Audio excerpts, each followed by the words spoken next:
For thousands of years, the vast majority of the Milky Way galaxy languished under the totalitarian rule of the Goa'uld Empire. After millennia of unchallenged dominance, the system lords had come to favor tactics of intimidation and subjugation, using these methods to maintain a state of terror across their enslaved worlds and suppress any hope of resistance. This psychology can be clearly seen across almost every aspect of the Goa'uld war machine, from the mattock staffs of Jafar soldiers to the extravagant battle dress of the system lords themselves. But the Goa'uld obsession with the weaponization of fear is perhaps best captured in the terrifying scream of the Empire's principal attack fighter, the Death Glider.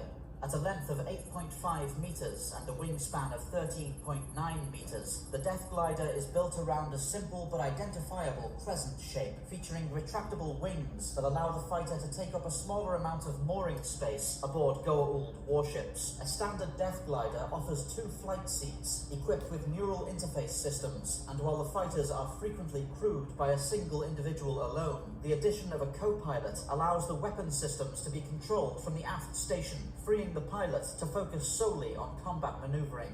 The Death Glider is armed with a pair of fixed wing-mounted staff cannons, each able to discharge bolts of plasma energy at a fairly low rate of fire. The staff cannons are self-contained weapons that can be detached and mounted on tripods for use by heavy infantry, but they lack any computerized targeting system, making them extremely inaccurate in ship-to-ship dogfights. This was not considered to be a serious drawback, as the Death Glider was almost exclusively used in massive swarms that could bring a huge amount of firepower to bear on any target. But gliders that became separated from their group could be easily defeated if faced with a more versatile attack fighter, such as the Tauri F-302.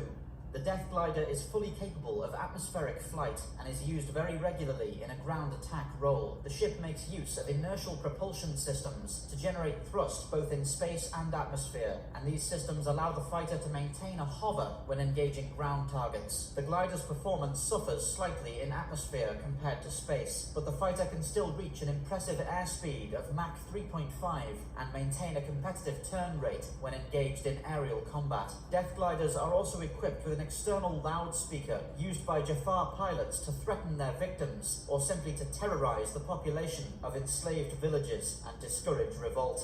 The vast dominion of the Goa'uld Empire includes thousands of worlds, each housing numerous settlements. In order to maintain control over so many subjects, a cheaply produced short-range version of the Death Glider was developed that could only operate in atmosphere. These garrison fighters were known as Udajits and came into service during the reign of the Supreme System Lord Ra. The Udajit design is open-topped, featuring no canopy, and carries only a single pilot in full battle armor who is forced to rely on eyesight alone to target the ship's weapons. Udajit fighters are most often stored on simple landing strips around the most far-flung settlements of the Goa'uld Empire, and are also kept within Cheops-class assault vessels for use in some planetary invasions.